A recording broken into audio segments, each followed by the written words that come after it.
Welcome to Thank God It's a Story Saturday, a weekly video series where I share stories with you that you can use to make your messages connect.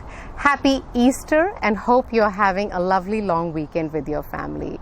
Every time it's a long weekend or a festive time, I try hard to look for a story that you can watch with your families. And this is one of those, a story. Today's story, who was Luz Long? So it was 1936, to be specific, 4th of August 1936, Berlin, Germany. And we are in a swastika-soaked stadium.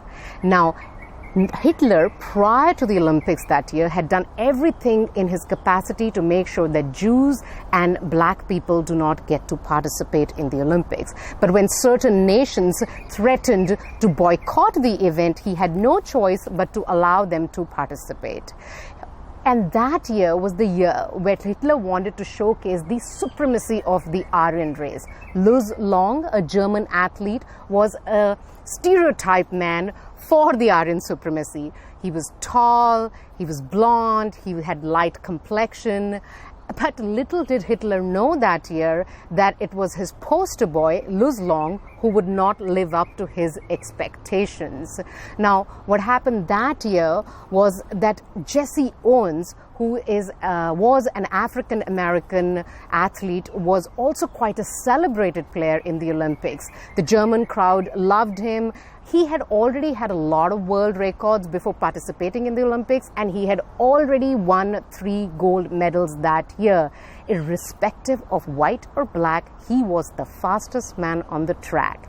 Now, Jesse Owens' 4th gold medal that year was the one that has an interesting story behind it. Luz Long and Jesse Owens were both going to be competitors for the long jump event. So they were in their qualifying round, and both of them had 3 chances to jump, and their best jump would be recorded as the one that would be used to see whether they qualify for the finals or no.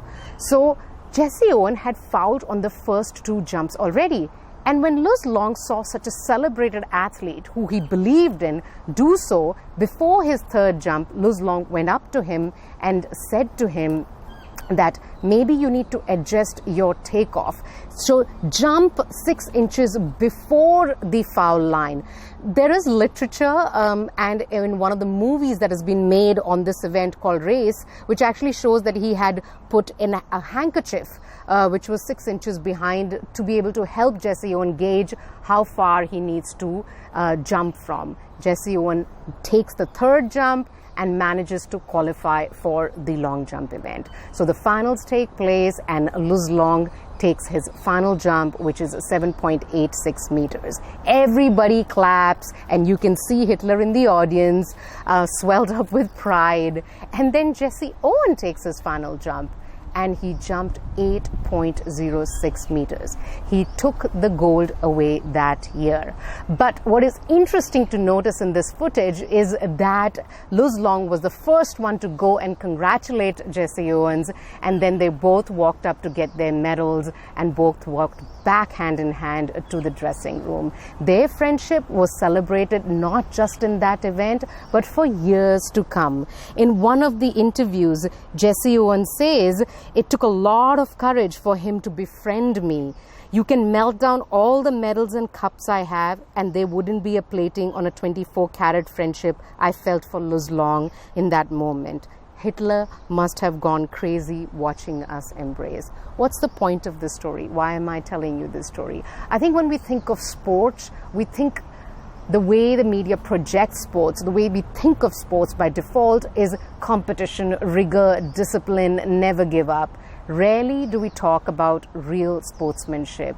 I think it's easy to show sportsmanship when not much is at stake, but when an Olympic gold medal is at stake and you show sportsmanship, then it is real sportsmanship.